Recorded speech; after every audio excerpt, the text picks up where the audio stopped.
കൊട്ടാരക്കര മുണ്ടുപാറയിൽ കിണറ്റിൽ ചാടി മരിച്ച അർച്ചനയെ ആൺസുഹൃത്ത് മർദ്ദിച്ചതിന്റെ തെളിവുകൾ പുറത്ത്. അർച്ചനയുടെ ശരീരത്തിൽ മർദ്ദനമേറ്റതിന്റെ പാടുകളുണ്ട്. അതേസമയം നാടിന്റെ നോവായി മാറിയിരിക്കുകയാണ് രക്ഷാപ്രവർത്തനത്തിനിടെ മരിച്ച ഫയർമാൻ സോണി എസ് കുമാർ. മറ്റൊരിടത്ത് രക്ഷാപ്രവർത്തനം കഴിഞ്ഞ് മടങ്ങുന്നതിനിടെയാണ് സോണി മുണ്ടുപാറയിലെ യുവതിയെ രക്ഷിക്കാൻ പാഞ്ഞെത്തിയതെന്ന് സഹപ്രവർത്തകൻ അലക്സ് പറഞ്ഞു. സാറേ, സോണി സാറ് എങ്ങനെയായിരുന്നു? സഹപ്രവർത്തകനായിരുന്നു, അതിനപ്പുറം എങ്ങനെയായിരുന്നു സേനയ്ക്കുള്ളിൽ? നല്ല സ്നേഹവാനായ ഒരു സഹപ്രവർത്തകനായിരുന്നു. എന്തിനും ഏതിനും പലരുടെ ജീവൻ രക്ഷിക്കുന്നതിന് വേണ്ടി വളരെ മുന്നിട്ട് നല്ല രീതിയിൽ വർക്ക് ചെയ്യുന്ന ഒരു വ്യക്തിയായിരുന്നു. ഇങ്ങനൊരു ആളെ നമുക്ക് ഇപ്പോഴത്തെ സമൂഹത്തിൽ കാണാൻ പറ്റത്തില്ല. അതുപോലെ എല്ലാവരോടും വളരെ സൗഹൃദത്തോടും വളരെ സൗമ്യമായും നല്ല രീതിയിൽ എല്ലാവരുടെയും കൂടെ നിൽക്കുന്ന ഒരു വ്യക്തിയായിരുന്നു. നമ്മളറിഞ്ഞപ്പോൾ ഒരു 1:30-2 മണിക്കകത്തായി മരണവാർത്ത അറിഞ്ഞത്. അപ്പോൾ തന്നെ നമ്മളിവിടെ എത്തി. സഹപ്രവർത്തനം എന്നുള്ള രീതിയിൽ ഞാനിവിടെ എത്തിയായിരുന്നു. അപ്പോൾ തന്നെ ഇവിടെ കൊണ്ടുവന്നു. തലയിൽ നല്ല ഇഞ്ചുറി ഉണ്ട്. ഒരു കോള് പോയിട്ട് വന്നതാണ്. ഇപ്പോൾ ഒരു മരക്കോള് വൈകിട്ടത്തെ ഈ ഭയങ്കരമായ കാറ്റും മഴയുണ്ടായിരുന്നു. അതിനൊരു മരക്കോള് പോയിട്ട് വന്നപ്പോഴാണ് അടുത്ത് വന്നത്. അങ്ങനെ ഉണ്ടായത് പിന്നെ പോയതാണ്.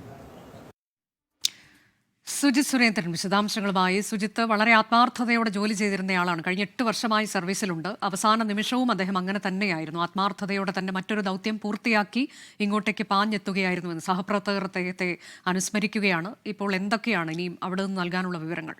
അടുത്ത നടപടിക്രമങ്ങൾ എങ്ങനെയൊക്കെയാണ്? അതെ അനുജ, തീർച്ചയായും സോണിയുടെ ഒരു വിയോഗം വല്ലാത്ത ഒരു വേർപാടാണ് സഹപ്രവർത്തകർക്കടക്കം. ഒപ്പം തന്നെ ഈ നാടിനും വല്ലാത്തൊരു വേദനയായി നോവായി മാറിയിരിക്കുകയാണ് സോണി. കാരണം ഇന്നലെ കനത്ത മഴയായിരുന്നു. ആ മഴയിൽ രക്ഷാപ്രവർത്തനങ്ങൾ പലയിടങ്ങളിലും നടത്തിയ ശേഷമാണ് അർദ്ധരാത്രിയോടുകൂടി ഈ അപകടമറിഞ്ഞ ഇവിടേക്ക് സോണിയും സഹപ്രവർത്തകരും എത്തിയത്. അതിനിടയിലാണ് ഈ രക്ഷാപ്രവർത്തനത്തിനിടയിൽ ഈ പഴക്കമേറിയ കിണറ്റിൻ്റെ തൂണ് തകർന്ന് ഇതിലേക്ക് വീണ സോണിയുടെ ജീവനും നഷ്ടപ്പെട്ടത്. ഇപ്പോൾ സ്ഥലത്ത് ഡിവൈഎസ്പി മുകേഷ് GB-യുടെ നേതൃത്വത്തിലുള്ള സംഘം എത്തിയിരിക്കുകയാണ്. ഈ സംഭവത്തിൽ പുത്തൂർ പോലീസാണ് കേസ് അന്വേഷിക്കുന്നത്. നേരിട്ട് ഡിവൈഎസ്പി എത്തി സംഭവങ്ങൾ വിശദമായ വിവരങ്ങൾ ചോദിച്ചറിയുകയാണ്. അദ്ദേഹത്തോട് തന്നെ നമുക്ക് വിവരങ്ങൾ തേടാം. സർ, പ്രാഥമികമായ അന്വേഷണം ഏത് രീതിയിലാണ്?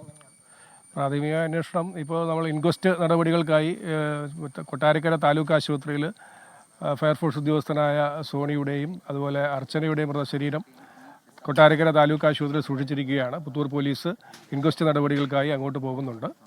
പാരിപ്പള്ളി മെഡിക്കൽ കോളേജിലാണ് ഇൻക്വസ്റ്റ് നടപടികൾ ചെയ്യുന്നത്. മരണപ്പെട്ട ശിവകൃഷ്ണൻ്റെ മൃതദേഹം ശാസ്താംകോട്ട താലൂക്ക് ആശുപത്രി മോർച്ചറിയിലാണ് സൂക്ഷിച്ചിരിക്കുന്നത്. അവിടേക്കും പുത്തൂർ പോലീസ് പോയി ഇൻക്വസ്റ്റ് നടപടികൾ ചെയ്ത്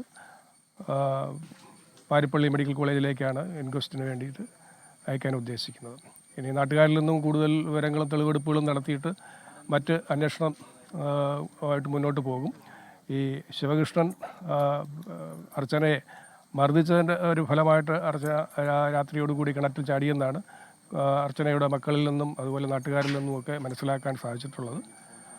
അപ്പോൾ അതുമായി ബന്ധപ്പെട്ടുള്ള അന്വേഷണങ്ങളും ഇതിൻ്റെ കൂട്ടത്തിൽ ഉണ്ടാകും.